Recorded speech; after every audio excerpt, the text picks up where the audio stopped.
안녕하세요, 여러분. 오늘의 천자문 사제는 70화 연징취영입니다. 못연, 맑을 징, 취할 취, 비칠 영이 되겠습니다. 사자를 그대로 직역해 보자면은 연못이 맑아서 영상을 취한다가 되겠습니다. 맑은 연못은 군자의 마음을 나타내고 있습니다. 어지럽고 탁한 마음을 가라앉히고 고요에 접어든 군자의 마음을 맑은 연못에 비유하고 있으며, 군자는 언행일치를 이루기 때문에 그의 행동에서 그 마음을 그대로 읽을 수 있다고 표현한 것이라 생각됩니다. 마음속에 있는 욕심, 갈등, 시기, 그리고 범민 등은 마음을 탁하게 하고 요동치게 만듭니다. 그렇지만 고요에 이르른 군자의 마음은 세상 사람들이 자신들을 비춰볼 수 있는 거울이 되게 합니다. 장자 덕충부 편에 다음과 같은 일화가 적혀 있습니다. 춘추시대 노나라 왕태라는 사람은 형벌로 다리 한쪽을 잃은 올자였습니다. 올자란 뒤꿈치를 잘라낸 불구자를 말합니다. 그런데도 그를 따르는 사람들은 공자를 따르는 제자의 수와 맞먹었다고 합니다. 이에 상계라는 공자의 제자가 묻습니다. 왕태라는 올자는 서서 가르치지도 않고 특출한 면도 없어 보이는데 왜 사람들이 이렇게 많이 모여드는지 이 공자에게 묻게 됩니다. 공자는 이렇게 말합니다. 임막 감어 유수, 사람은 흐르는 물에 비추지 아니하고 이 감어지수, 고얀 물에 비추게 된다. 유지, 능지, 중지, 오직 고얌이 사람들을 멈추게 할 수 있다. 이 지자가 세 개죠.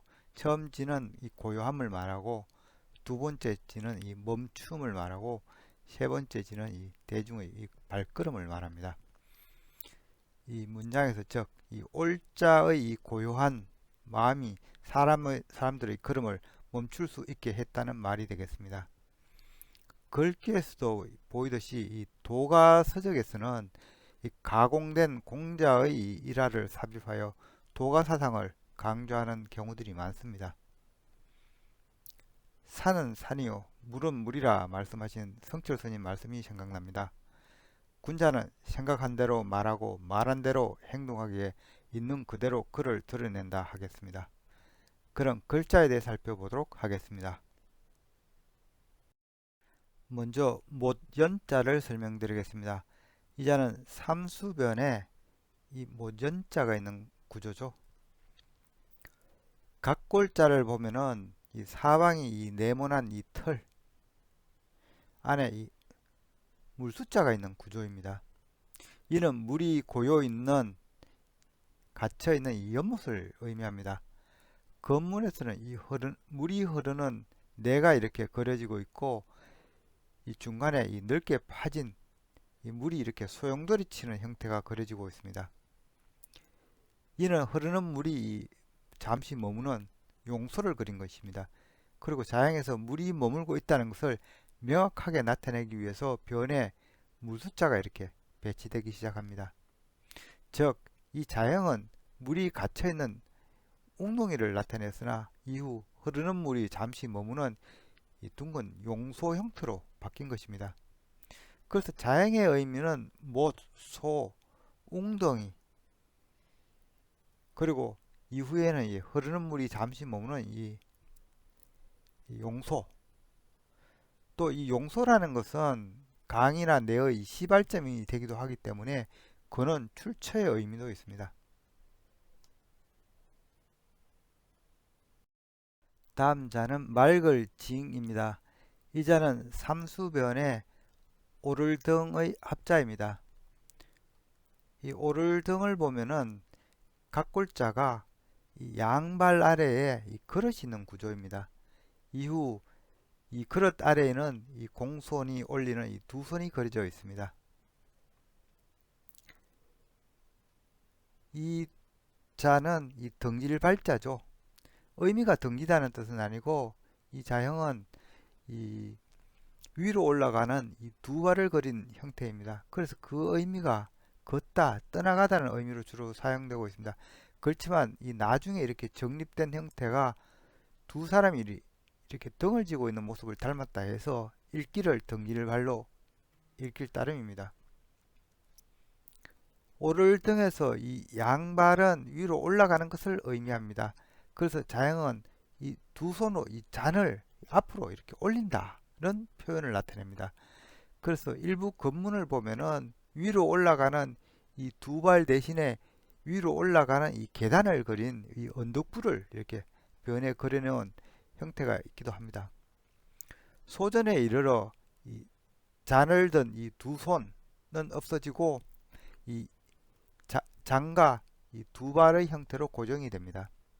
그래서 자행은 잔을 위로 올린다 해서 그 의미가 진상하다, 등재하다, 높이다 등의 뜻을 갖고 있습니다. 한편 이 제사용 술잔을 그린 자형은 오늘날에는 콩두자로 부르고 있죠. 그렇지만 이 각골자를 보면은 이 다리가 달린 제사용 잔을 그리고 있습니다. 잔에는 이렇게 획이 있어서 안에 액체가 담겨 있음을 나타냅니다. 뚜껑이 없는 구조죠. 건문에서 보면은 이 잔 위에 이렇게 획이 있고 이 잔 안에도 획이 있고 이 다리에도 이렇게 획이 있습니다.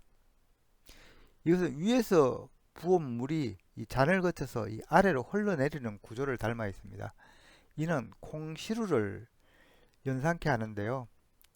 그래서 이 자형은 나중에 점차 이 콩을 나타내게 됩니다.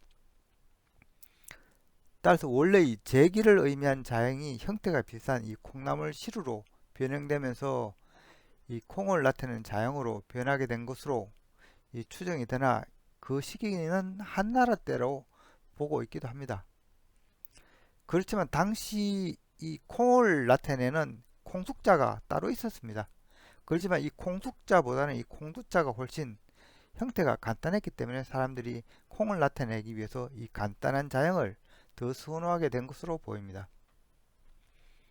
말글징은 이 오를 등자에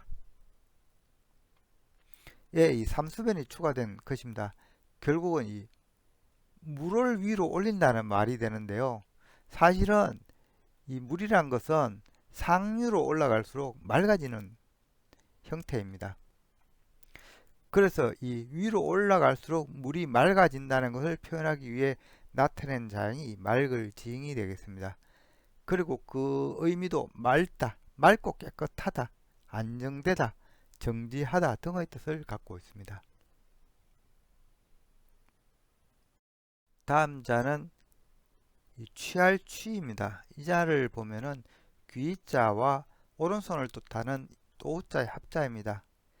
귀자는 귀를 그린 상형문자입니다. 귀는 다른 사람의 의견을 듣는다는 의미도 갖고 있고 또한 태아가 어미배에서 나올 때 귀가 나오면서 비로소 이 아기가 이 전체가 나오기 때문에 태어나다는 뜻도 있습니다. 또자는 오른손을 나타낸 가장 기본 자형이죠. 각골자를 보면 자신의 이 시각에서 본 이 오른손의 모습입니다. 이후 자형은 소전에까지 그대로 이어져 왔으나 예서에서 오늘날 형태로 이렇게 따듬어지기 시작합니다. 오른손은 자주 쓰는 손, 바람직한 손, 올바른 손을 의미했습니다. 왼손은 그 반대의 의미죠. 그래서 이 또자는 자주 사용한다는 의미에서 이 자주 빈번하다는 의미로 발전됩니다. 그래서 오늘날에는 이 손을 나타내기보다는 또 다시 더욱이란 의미로 더 많이 사용되고 있습니다. 취할 치는 이 오른손으로 이렇게 귀를 잡고 있는 모습입니다. 고대 전쟁에서는 죽인 적의 수로 이 전공을 매겼는데요. 그 수단으로 적군의 왼쪽 귀를 택하였습니다. 싸움에서 이긴 병사들은 죽은 적군의 왼쪽 귀를 잘라 취했는데요. 승리의 대가로 귀를 가지다는 의미에서 자형은 가지다, 취하다, 이기다, 멸망시키다, 다스리다 등의 뜻을 갖게 되었습니다. 파생된 자형으로는 몰취가 있습니다. 이 자는 취할 취와 이 무리중의 합자입니다. 즉 무리를 가지다는 말이 되는데요. 이는 사람들을 끌어모으다는 말이 되겠습니다. 옛날 임진왜란 때에도 외병들은 전공의 표시로 조선인들의 이 귀를 취했다고 합니다. 조선인 12만 명의 이 코와 귀를 잘라 가져가 일본의 귀무덤을 만들었는데요. 이 귀무덤 즉 이 이총은 아직도 일본 교토시에 남아 있습니다. 오늘의 마지막 자는 빛일 영이 되겠습니다. 이 자는 날일자와 이 꽃뿌리 영의 합자가 되겠습니다. 날일은 해를 그린 상형문자이며 해가 떠 있는 낮 시간 또 매일 뜨고 지는 해를 나타내므로 하루 매일의 의미도 갖고 있습니다. 꽃뿌리 영은 이 풀을 뜻하는 이 초두머리와 가운데 앙의 합자죠.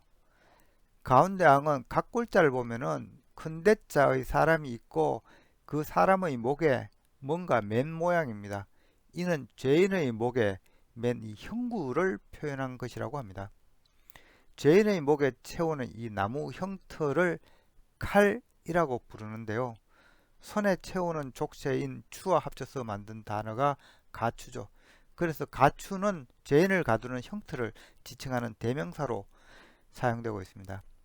그래서 자양의 원래 의미는 재앙, 끝나다, 없어지다 등 좋지 않은 의미를 원래 가졌습니다. 그러나 점차 사람이 이 나무판의 이 중앙에 이렇게 고정된 모습이 강조되면서 가운데, 중앙을 의미하게 되었으며 지금은 주로 가운데를 의미하는 용도로 더 많이 사용되고 있습니다. 대신 원래 재앙이라는 의미를 따로 나타내기 위해 변에 이 살발을 빼할 자를 추가한 것이 재앙앙자가 되겠습니다. 한편 이 가운데 앙은 한가운데 이렇게 돌출되어 있는 모습을 그린 것이므로 눈에 썩 잘 띈다, 선명하게 보인다, 온화하다는 의미도 갖게 됩니다. 이때는 선명한 모양 영자로 읽습니다. 꽃뿌리 영은 식물을 뜻하는 이 초두머리와 선명할 영자의 합자입니다. 이 돌출된 이 머리 주위를 두른 이 나무 형틀과 유사하게 식물의 이 수술과 이 암수를 주위를 이렇게 두른 화관 즉 꽃뿌리가 이게 유사하다고 보아서 맞는 자양이 꽃뿌리 영이 되겠습니다. 꽃뿌리는 이 화관을 나타내는 이 순 우리말입니다. 또한 옛날 과거제도에서 급제를 한 사람들은 이 꽃으로 장식한 화관을 서기도 했는데요. 그래서 이 꽃뿌리 영에는 뛰어나다, 명예스럽다는 의미도 있습니다. 또한 추가적으로 이 자는 생뚱맞지만 자양을 보면은 이 나무 털 위에 이렇게 풀초자가 올려진 형태이므로 모판의 모라는 뜻도 있습니다. 그래서 이 모짜리 모앙으로 이렇게 불리기도 합니다. 빛일 영은 원래 이 소전자양을 보면은 햇빛을 뜻하는 이 날일자와 이 선명한 모양 영자의 합자입니다. 따라서 자양은 이 햇살이 비춰서 이렇게 선명해지다는 의미가 됩니다. 그래서 자양의 의미는 이 햇살이 비추다는 의미로 주로 많이 사용되고 있는데요. 비치다, 비추다, 덥다, 햇살 등이 되겠습니다. 그런데 자양이 밝은 의미를 내포하고 있기 때문에 형태를 뜻하는 이 가운데 앙자보다는 이 화관을 뜻하는 꽃뿌리 영으로 나중에 바뀌게 됩니다.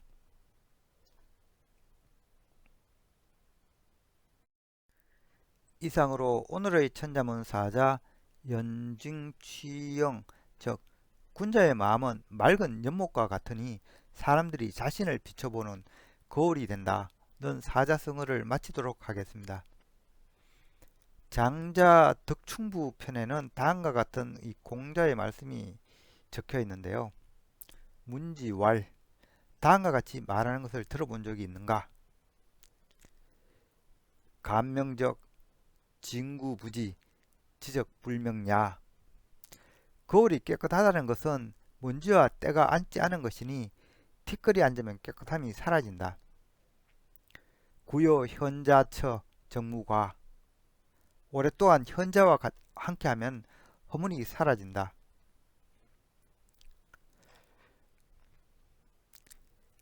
금, 자지, 소치, 대자, 선생야.